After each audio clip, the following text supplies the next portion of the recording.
ஒவ்வொரு இளைஞர்களுமே போதைப் பொருட்களுக்கு அடிமையாயிட்டே பெண்களுக்கும் பாதுகாப்பு என்பதே பற்றின என்னங்கிறத தெரியப்படி காக்க உங்களில் ஒருவராக. வணக்கம். தமிழகத்தில் ஒவ்வொரு இளைஞர்களுமே போதைப் பொருட்களுக்கு அடிமையாயிட்டே வராங்க. அந்த போதைப் பொருள் உள்ள போக போக நம்மளும் என்ன பண்றோங்கிறது தெரிய மாட்டேங்குது. நம்மளை சுத்தி இருக்கிறவங்களே நம்ம என்ன பண்ணிட்டு இருக்கோம் அப்படிங்கிறது தெரிய மாட்டேங்குது. அது மட்டும் இல்லாம ஒவ்வொரு பெண்களுக்கும் பாதுகாப்பு என்பதே கிடையாது. எங்க பார்த்தாலும் பாலியல் வன்கொடுமை, கூட்டு பாலியல் வன்கொடுமை, எந்த செய்தி எடுத்து பார்த்தாலுமே இது போல ஒரு சம்பவம் இருக்கு.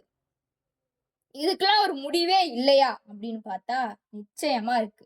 ஒவ்வொரு பெண்களும் சரி, ஒவ்வொரு இளைஞர்களும் சரி, வெளியில வந்து அரசியல்னா என்னங்கிறத தெரிஞ்சுக்கணும், சட்டம்னா என்னங்கிறத தெரிஞ்சுக்கணும்.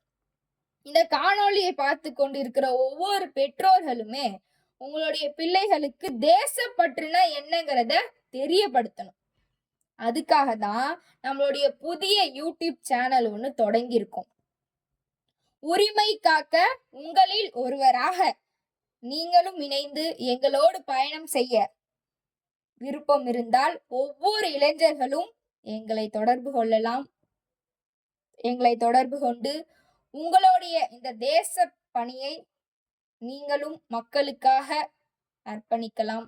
அது மட்டும் இல்லாமல் ஒவ்வொரு என் அன்பு சொந்தங்களும் இந்த புதிய யூடியூப் சேனல், அதாவது உரிமையை காக்க உங்களில் ஒருவராக என்கின்ற சேனலுக்கு உங்களுடைய ஆதரவை தெரிவிக்க வேண்டும் என்று அன்போடு கேட்டுக்கொள்கின்றேன். நன்றி.